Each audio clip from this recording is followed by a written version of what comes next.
Good afternoon, everybody, and welcome to this last webinar in our series, Education for Sustainable Development, Sustainability in Teaching and Research, which we have been here together, BUP Uppsala and BUP Finland together has arranged this series. And thank you for following us today. And if you have been with us 1, 2, or all the times, and we are also very grateful for all the feedback you have been giving us afterwards. You are also available to see all these webinars afterwards at BUP YouTube channel. And we are very grateful to see that there are very many of you have been watching this presentation also afterwards. And this webinar series is also a part of the Finnish University's Year of Research-Based Knowledge, I should mention here. But now over to today's keynote, and I guess Shepard is ready to introduce our last but not least speaker here. Hello, I hope you can hear me. Can you hear me? Yes. Okay, very good. Thank you very much, Cecilia. It is my pleasure this afternoon to introduce my colleague, David Kronlid, for this webinar here, which is very important. You might have seen from the email who David is, but I will give you a bit of a background here before he can come to address us. David is an associate professor of ethics. He is also a senior lecturer in didactics, and his interest is mainly in environmental ethics research. He is interested in mobility. He's interested in climate justice, and is also interested in education and sustainable development. So if any of you are interested in those fields, you can get in touch with David. And David is also important to us, especially to us here at Uppsala, because of the following, where he is affiliated. He is affiliated with the Center for Sustainable Development, excuse me, here at Uppsala University. CIMUS, some of us know that. He has been for a long time the scientific leader at Swedest, the department in which I belong. He is also one of the founders for the Institute of Education and Sustainability, and also a founder of the Transdisciplinary Seminar in Learning and Sustainable Development. These are trust seminars that we hold every other month here at Swedest. And one of his, he is one of the researchers behind the establishment of the Graduate School in Education and Sustainable Development. These are just a few things that I can mention about David. It's not the only. He has got a long list of things that he has done. And maybe for your own interest, one thing that I also cherish about David is he is a musician. Okay, that's one side of David that most of you may want to know. He is a musician. David is very good at his music. Over to you, David. Thank you very much. And just one thing before David starts. You are all welcome to use the chat for comments and questions right all over during the presentation and also afterwards. But now, please, David. Thank you. Thank you all for entering this or being part of this online seminar. And thank you to the organizers for inviting me to hold the keynote. And thank you, Shepard, for the overwhelming welcome that you gave me. I love you too. So let's get to it then. I'm going to share my screen. I'm going to talk about this today. If I also would like to say, if there are technical problems, you can't hear me or you can't see the slides or something is messed up, so just send a note to Cecilia or Pontus or Shep, so they will fix that. So this is I'm going to talk about the model that I've developed during my teaching, and it's called Practical Ethical Reflection. It's a research-based model for value education. I'm a bit concerned for value education. I think there is a risk that it either falls into the trap of quite unsystematic, subjective viewpointing only, and talking about that, or the opposite sort of point on the line, all too abstract and too theoretical. I'm fine with too abstract for myself and too theoretical, because I love that work. But in education, I think that we need to have a combination of these two. So that's basically why I tried to develop this model. And I'm going to talk about it like this. So first, just one slide mentioning what I think is 3 important challenges with value education. And then to deal with those challenges, number 2, I will say something about curriculum theory, learning theory, and ethical theory. And that second challenge, well, never mind. I'll come to that. And number 3, I will talk about the model in itself and describe for you a typical way that I'm using it, and others are using it. And then in the end, I will say something about the benefits with this awesome model that I've created. And I leave it up to you to come with critical questions, which I welcome very much. But I think it's my job to say how enormously good it is, and then your job to tear it down, and then we can maybe make it better. That is fine. So the 3 challenges with value education, there are many, of course, but these are 3 that I would like to highlight today. The first one is that it needs to be policy-based. And in order to deal with that, we need to have a curriculum theoretical perspective when we are entering into education as practitioners. It needs to be research-based. So two theoretical traditions that are typically important is learning theory and ethical theory.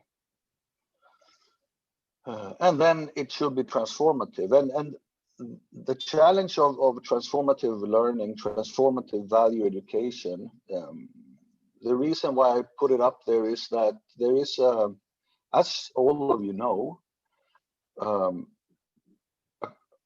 common discourse about transition, transformation, or change. There are many words for it. Society needs to change in so many sectors and on so many levels in order that we could reach to some kind of sustainability. That's the sort of the main message that we get from media. So it seems as if a transformative learning approach is important. So I'll say something about that. And values are a huge part of that transformation, which is not always nice. It's sometimes and maybe most times a challenge in itself for the individual. So regarding that it needs to be policy based, we can use curriculum theory to understand that, how it is, how our education positions itself in relation to different levels of curricula. So in this picture, we can see that there is 3 levels of curricula here.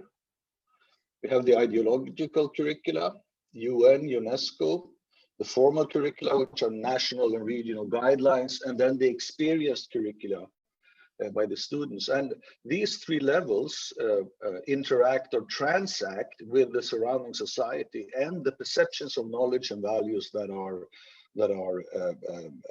normative, you could say, and has some kind of both explanation and moral force at the time.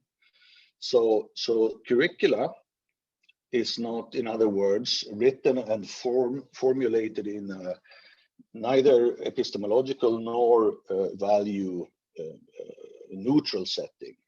So it responds to the surrounding society.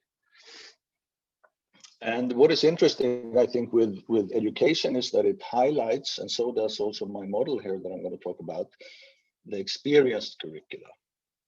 So it's the model is a way of trying to target how the particular curricula, in Sweden in this case, are being played together with the students. And you can see here that when they talk about the level of ideological curricula, they mention UN, UNESCO, and of course we have Agenda 2030 and the SDGs. And Shepherd, it's SDG number 4, it's about education, right? Yeah. But of course, numerous of other SDGs can be of relevance as well. When it comes to the formal curricula, in my setting, we have this, from my perspective, problematic, but that's not the point here, but we do have a strong discourse of value foundation. It is so strong, this metaphor, value foundation, that values are fundamental. That metaphor is so strong in Sweden that we hardly address ethical issues in any other language today. Not just at school, but also in business and in civil society. But of course, formally in our curricula, the national, regional, local, the value foundation is very central. So that is what I'm reacting to with my model here.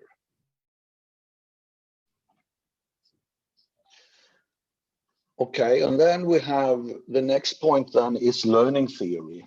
And I found this awesome quote by a Swedish man named Burman, and Google graciously helped me with the translation. And he claims that the very well-known quote by Dewey, learning by doing. He's responding to that. Burman says that the overall motto of Dewey's thinking should be, rather than learning by doing, learning by reflective experience. So we learn through experiences and our own activity in combination with the reflection, the reflected experience, and that is at the core of my teaching model. And then I also had this rather lengthy quote from Dewey that I think is important. I will read it a little bit slower.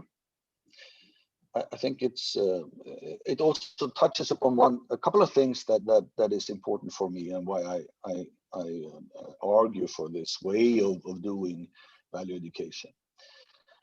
So what we need in education is a genuine faith in the existence of moral principles which are capable of effective applications. That is, that morality works in people's lives. It's a driving force. We believe in moral laws and rules, to be sure, but they are in the air. They are often abstract, too abstract.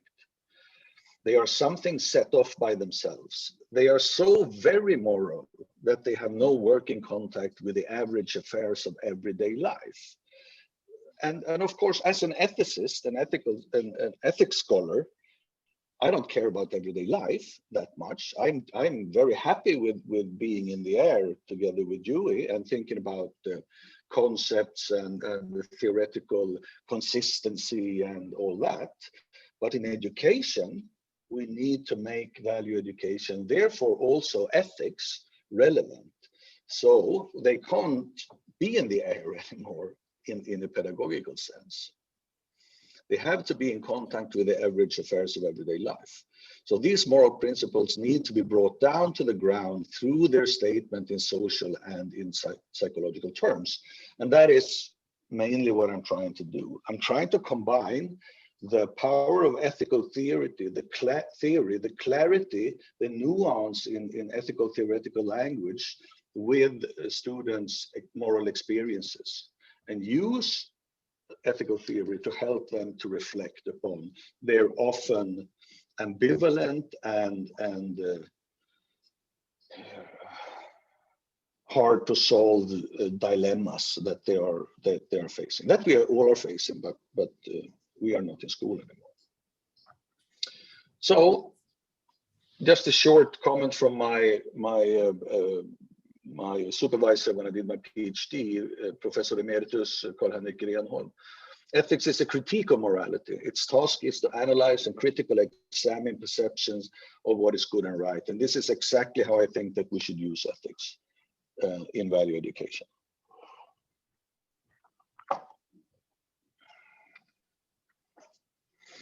So finally, something about transformative learning. All transformative learning, there are, of course, as you know, a lot of different definitions of this and versions of this, and we've been working together around this, me and Arjen and Heila Sipka from South Africa in a big international research program that just ended. So we've tried to understand this for a couple of years now. But one basic thing is that it has to do with perspective transformation, and that self-reflection is critical to perspective transformation. However, if a learner rationalized a new point of view without dealing with the deep feelings that accompanied the original meaning scheme of perspective transformation could not occur. And this, I like this quote because it highlights that knowledge is not non-emotive. Even what we relate to as facts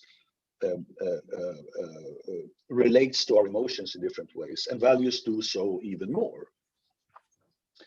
And if we don't address that, it's very hard as a teacher to structure an education that could help students to self-critically reflect in such a way that they also might change their feelings towards something. If a teacher adopted a new belief system through a top-down power coercion paradigm, perspective transformation would be aborted. If teachers did not reconcile the deep feelings or had points of view subjected on them, they would learn without questioning. The learners would learn without questioning the veracity or utility of the information. So this also tells us that transformative learning needs not to be top-down and power working according to a top-down and power coercion paradigm. So this is also sort of intrinsic in this model that I'm soon going to present for you now, that you start with the students. And the whole starting with the student thing is something that I got from I came to university quite late. I mean, I was a trained cabinet maker first, and then I went into working in social services with families who had teenagers who took too much drugs and stuff like that. I worked for a while with that, and then I went into academia. And when I came to Uppsala, I came almost right away to CMOS, which was a quite young institution at the time. But the main principle, of course, is that we should not have a top-down and power coercion paradigm that guided our studies. On the contrary, we should have a bottom-up and an education that was guided by freedom, critical freedom. So I'm very much attracted to this perspective on transformative learning, and I do believe that value education should be transformative.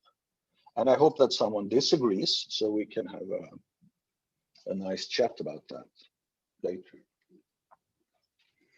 And basically, it's not just a joke that I encourage critical questions, because all these things that I'm talking about seem so self-evident all the time. And we are all part of this education for sustainable development discourse, and we all sort of think about the same about everything. So we need to also be critical, self-critical ourselves so we can change as well.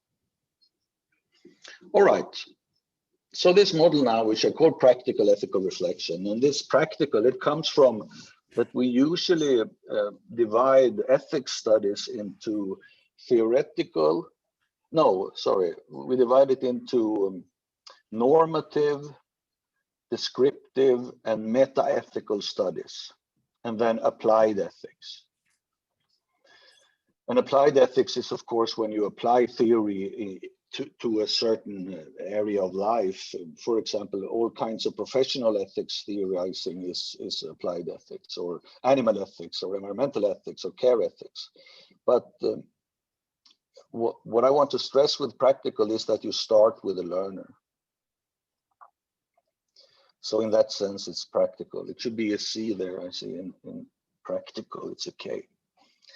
Anyway, so I've been developing this in international in-service training together with Shepard and Heilalot Cecilia and Mike Ward from WESA in South Africa, and from people from ESAP, and over a number of years now.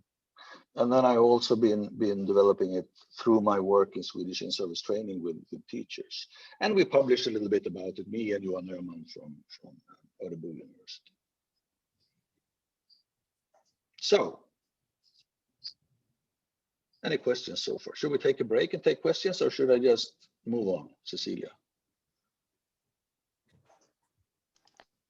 I think you can go on, because there are no comments or questions in the chat so far. So okay, I'll do that. So this is basically the kind of trivial structure of the model. 5 steps. First step is to use some kind of exercise to identify or provoke students' moral reactions and to collect them in some way. The second step is to reflect upon these moral reactions as a teacher and choose one of them or a cluster of them that could respond to an ethical concept. And the third step is that the teacher will choose an appropriate theoretical framework to be guiding this systematic reflection.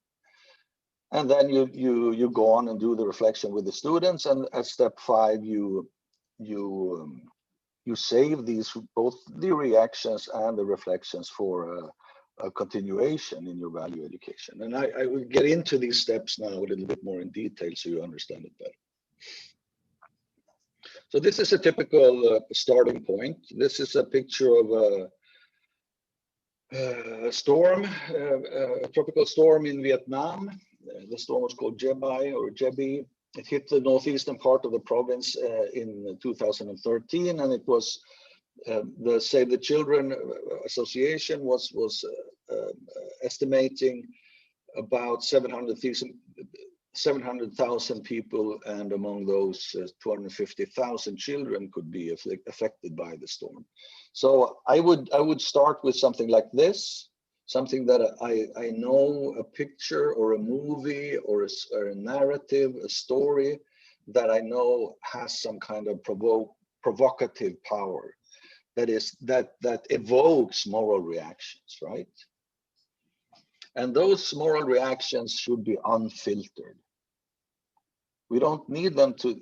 Sometimes students are so well behaved that they start to sort of limit themselves before they open their mouths. But what we are looking for here is that the students are speaking out of their hearts.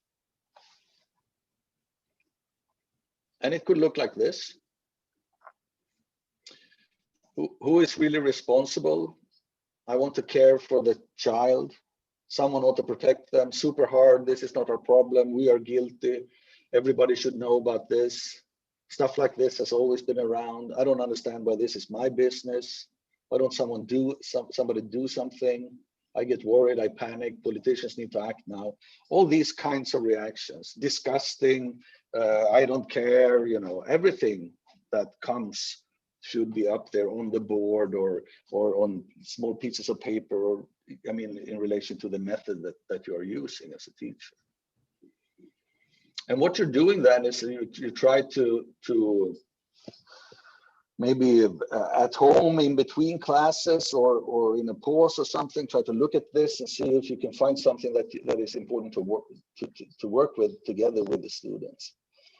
And just to make this easy for me, and so I can use something that I'm familiar with now when I'm showing you this, is that I want to target responsibility, because I think that responsibility, it's always something, number one, it's always something that comes up as long as I've been doing this exercise in Sweden.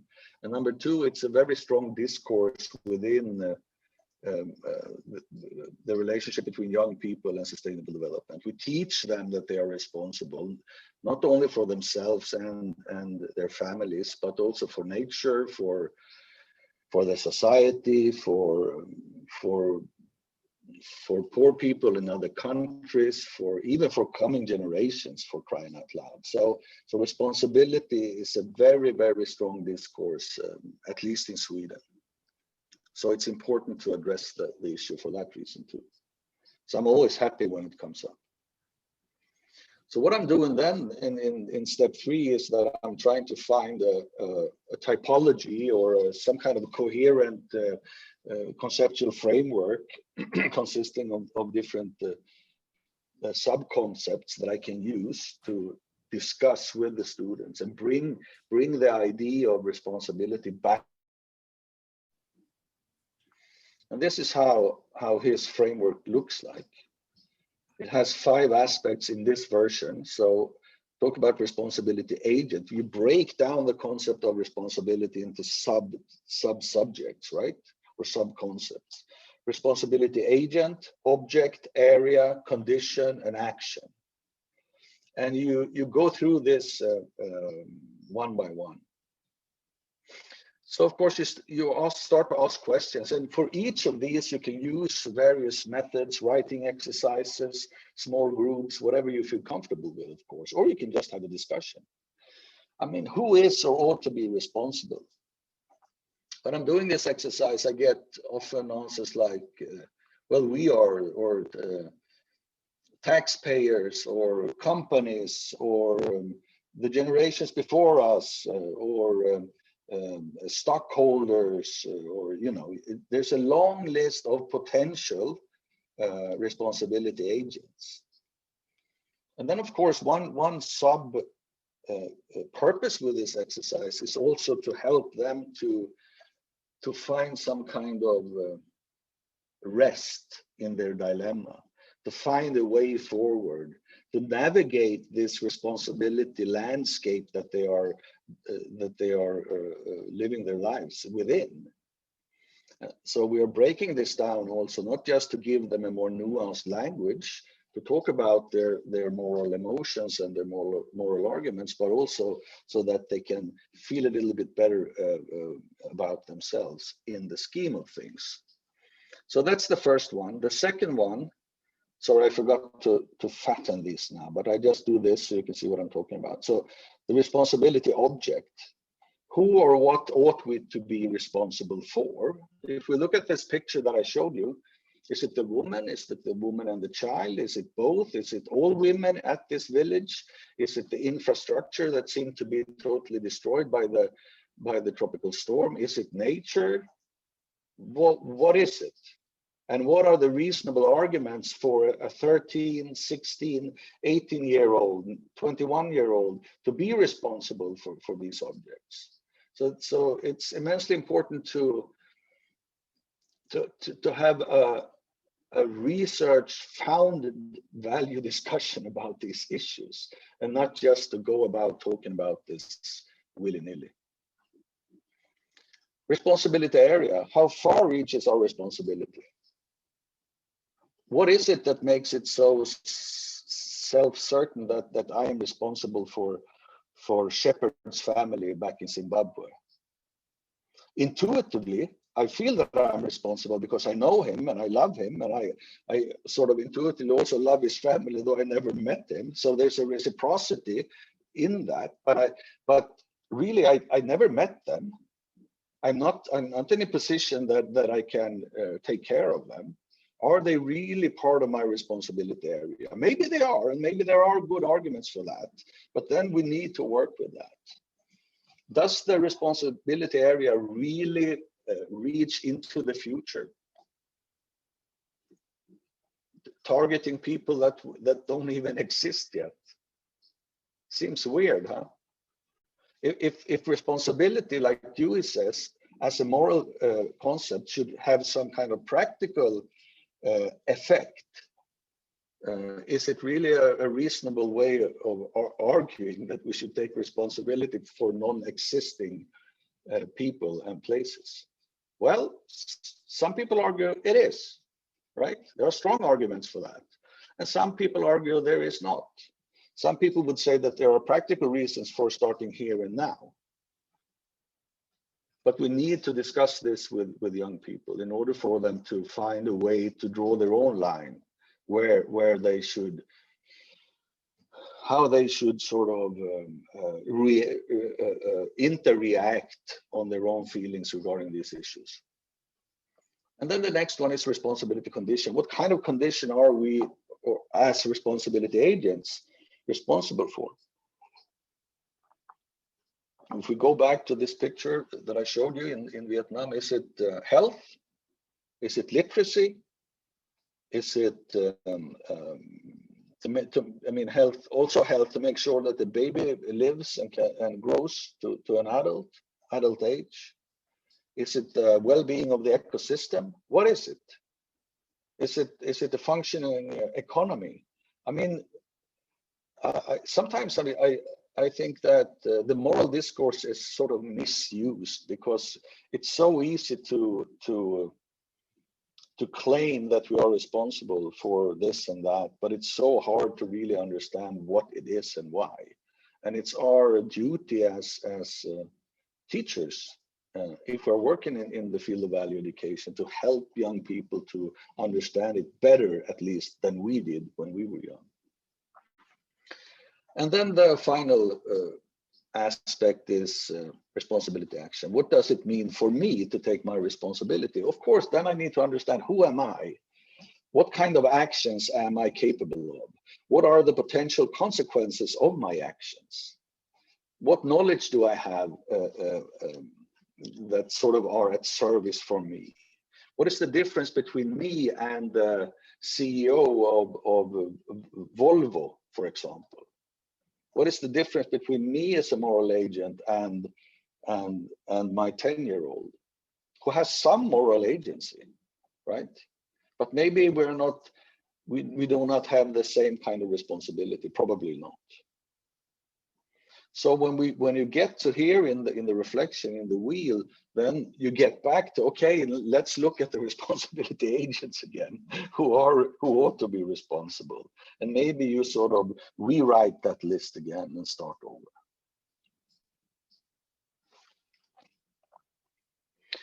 So what you have then, if you work with writing exercises, as you are doing this reflection together with your students, you get a document with reflected values as the final step. And in order to put this in the context of iterative learning and learning with education with progression, you can look at this as iteration 1. So you have all these unreflected reactions, and then you have reflected upon one of these or a cluster of these. But these are great. I mean, these ones, the unreflected, that's sort of the working material. You can go back to it and find other values to continue to work.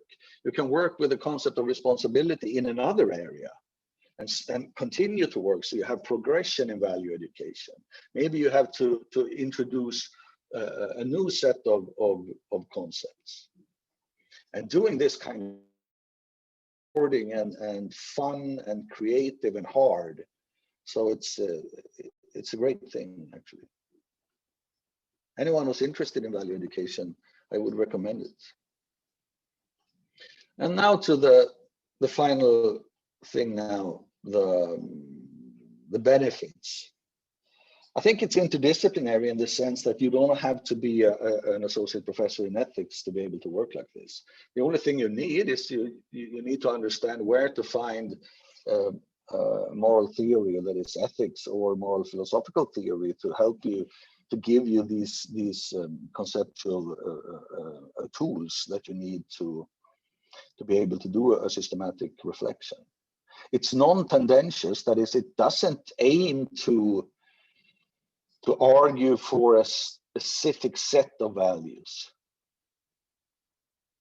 not even democracy or solidarity. I mean, the important thing here is that in our classrooms, we have students that are not so keen of following democratic guidelines, and that feel treated and therefore have cultivated racist or sexist values. Those values should also be up for debate in the classroom, as long as they are within the limit of the law, of course.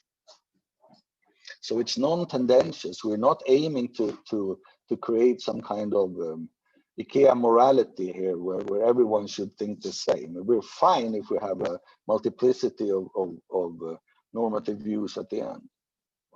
It can be used both in basic and advanced level. You have to sort of tweak it, of course, but I think it's perfectly okay. I think it also can be used with kids, but then you have to rewrite it quite extensively, but the basic principle can be used. It's iterative and systematic. I've said that. I think also, and I would like to hear comments about this, that you could use this as to collect data. For example, these non-reflected moral reactions, they could, if you're interested in doing also studies upon the moral views of students or a group of people. It's transformative, at least potentially, and it's scalable. I think in companies and in other kinds of institutions, not just in teaching and higher education. Thank you. I'm done. Thank you, David. I guess this is a discussion that's perhaps demand a more face-to-face, but we are trying. Thank you. It has been very interesting to hear. And now we have at least some questions here in the chat, so I will start with them. The first one, we will see here if it's how easy it is for you to follow. Here is one. Is a consecutive order applied to these responsible components in step 4, or might it be initiated at any stance?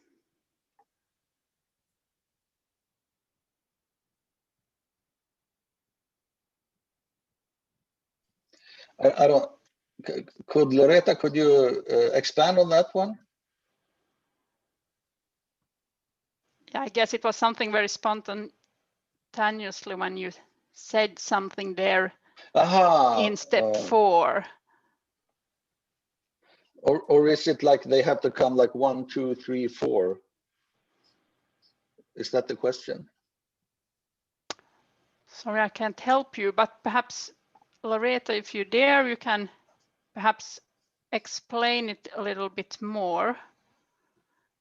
And then here is at least another question. You mentioned the importance of emotional reactions when teaching sustainability. Do you see any problems with using emotions when learning about sustainability? Can our feelings standing in the way of understanding these topics scientifically? Yes, of course they can, I would say, but they can also be really important leverage points and sort of vectors for change. I mean, I think it's not a question of using it or not using it, because we have people in our classrooms, right? Humans, and we are emotional beings. So I don't believe in the kind of easy cut between rationality and the emotive content of being human. In that sense, I think it's very important that we understand that these issues that we're dealing with can evoke strong emotions, and that there is not a moral but a pedagogical responsibility to deal with that. At least according to the learning theory that I'm using in this presentation. And here is another question. Oh, Loretta tries to unmute, but she can't. Yeah, I don't know if Pontus can help her with that. Can you help her with that? Or you can just write. Here is coming. At step 4, components were listed as a life cycle, but the initial components is unclear. Is there such an initial one? Yeah, just I'm already, hi, I'm already unmuted, so I can just clarify my question. So I got it. Yeah, I think I got it, Loretta. Oh, okay, that's great. You mean, do we have to start at one yeah, because it's not clear whether it's puzzle that you find one and you try to the puzzle out, or there's something that you should start from. Well, I just always start with the responsibility agent. I have no clear idea why I do it. I think it's intuitively is at the core of the issue, who is responsible. But you could say that I mean, you could, of course, you could change that if you like, if the context calls for it. Maybe the group of students are you can sense, or you can see in the reactions that they are more interested towards the responsibility area. Then you can start there. I don't think it's there's nothing clever about that. Mm-hmm. Okay, just I was looking for some kind of practical advice how to deal in specific situations when we have some discussions, and usually it doesn't matter if it's students or any other people, they get familiarized with the situation, whether there is any responsibility at all. And sometimes they need to learn if there's something to discuss about in terms of responsibility or ethics. And then afterward that you start puzzling out who, for what, how, and so on. So that was my question about. Yeah, that's good. That's an awesome question. But I think that's a super nice topic of discussion. If they don't feel or think that there is a responsibility, then they really need to get down to understand the concept of responsibility. And it's I would love that to try to help them to flesh out an argument for why they have no responsibility at all.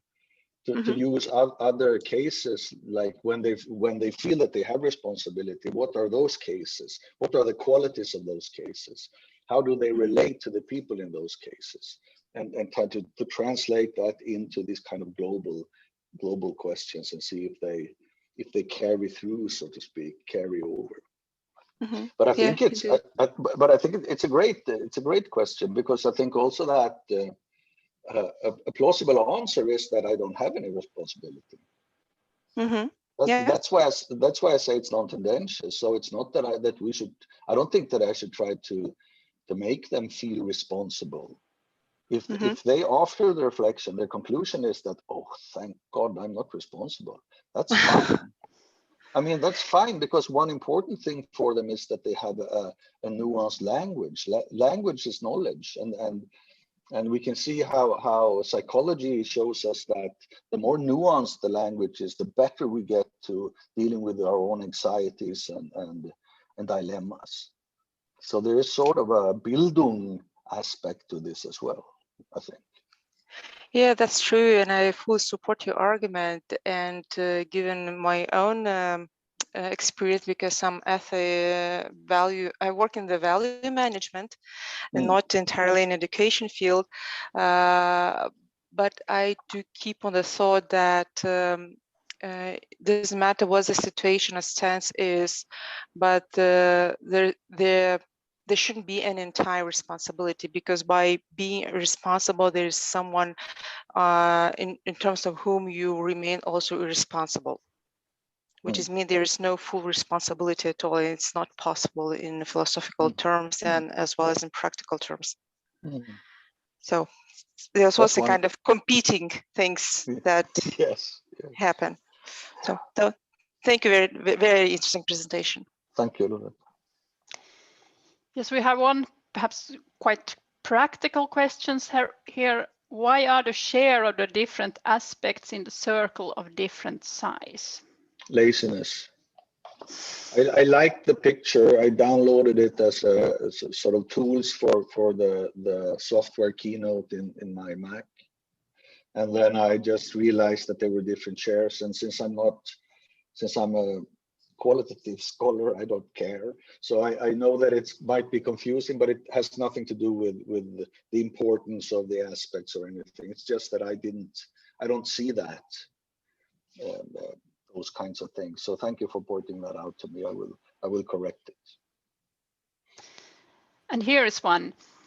You talk about the responsibility that as we in the responsibility as the responsibility agents, how towards them, does this go to goes the other way around?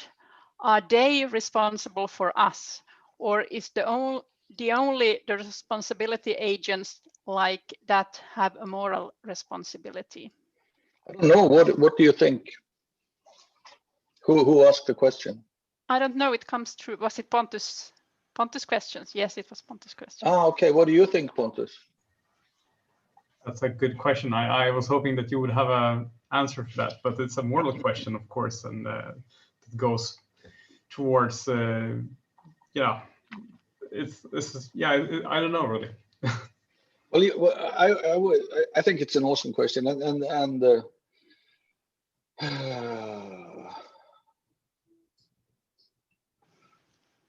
I mean, you could frame it in so many different ways. You know, if you frame it in global north and global south, if that's what we're talking about, then you have people in geographical south who of course share responsibility also for me. But are you talking responsibility for nature? Then nature is not the moral agent in the way that we use the term. So then there is no reciprocal or however you would put it, moral responsibility between us. And the same could be said for children. And I mean, so it depends. And of course, it becomes also tricky when we talk about companies as moral responsible agents. Not all of us would agree that a company can be morally responsible. It's judicially or responsible according to the law, but not morally. So there are so many nuances in this and that's also why we need to work with it. And this is just typical. This is the way that this kind of lecture should go on, to get these tricky questions and end up in confusion. But you have a sort of a systematic model that you can hold on to. I'm wondering when you have used this model with the students, with the different cases, do you see differences there if the questions are very close to them or when they have more distance?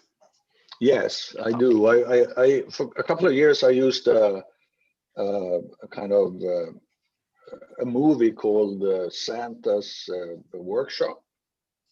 It's a Swedish documentary that has to do with the production of toys in China and the working conditions for mainly that attracted and provoked a lot of moral reactions, because especially if you used it around Christmas time, because it feeds straight into the sort of family values that we have that are tied to the Christmas tradition, and so that was pretty good. Movies are great in that sense, but there's also, I mean, the question of feelings or emotions earlier. I think it's important to be aware that, but this is the case whenever you're dealing with values, that sometimes they get very private. I mean, I can, as an ethicist, I can talk about whether or not abortion is morally acceptable or not, and use that as a case. But and sometimes there are people in the classroom who have gone through an abortion, and for them, if they have not been able to deal with that in a harmonious way, gotten any help. So we need to understand that any value education, not just this, can evoke feelings that can be hard for the students to deal with. Even responsibility in the climate change context can function like that. And we are not therapists or we are not in the business of treating people, but we're in the business of talking about personally relevant issues and helping them not to get away with content a little bit. And that's why I think it's important to have a quite stable structure for the discussions. Yeah, and I guess it can be an eye-opening also. I can guess there was a news yesterday in Finland about how much clothes are bought now online and how much are then just sent away and being burnt in Iraq or where it was. And I can think this could be a quite interesting discussion in this sense also. Yes. I mean, economy and the producer-consumer sort of nexus is, of course, saturated with moral issues sometimes for many of us. Now I guess Shepard has something to comment also, if I know him right. Yeah, yes, I was just thinking, David, you see, this is a very interesting model. I've been thinking very quickly when I was having a discussion, or rather a workshop with the nurses here, the School of Nursing. We're looking at the source of medical instruments. You will notice that it is a very special metal that is required to make surgical instruments. The same special metal that is required for making cell phones, etc. Okay. And in order for us to be sustainable, we have to tap into these very special type of metals that are not available readily. But they are available in plenty in DR Congo, for an example, where the war has been raging for 15 years and it hasn't stopped for those kind of things. So our sustainability here in Europe, smart cars, smart buildings, etc., are heavily dependent on that resource. And then the question would be, whose responsibility? I mean, I think that's also an excellent question. It's super hard.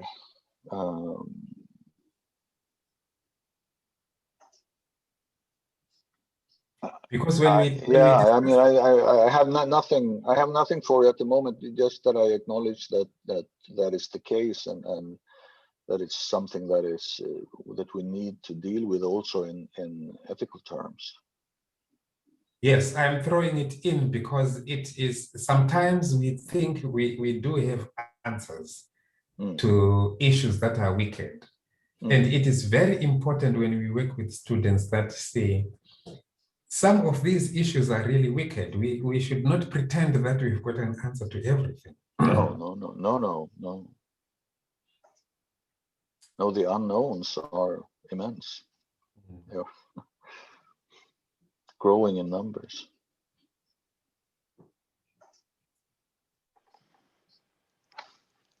Are there any more comments or questions to David or to this matter?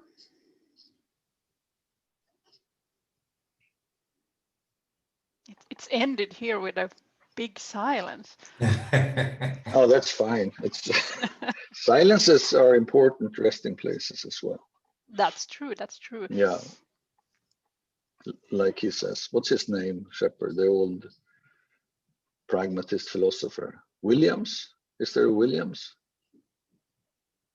No, William James. William James. He talks about the temporary resting places of consciousness. like a bird perching on a branch. A sort of a seeming inactivity, but when there happens a lot because it's the start of the next movement of the bird. So maybe it's that, Cecilia. Thank you. I keep looking at Olga's picture and I think she wants to ask a question and I forget that it is. It was the same last time. Yeah.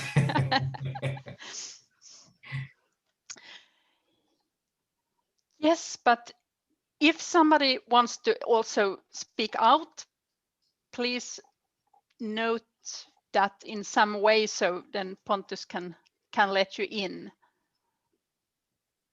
Otherwise, I think we thank you, David, and all of you for this very interesting hour, and also thank you for being with us fourth time during this winter webinar series.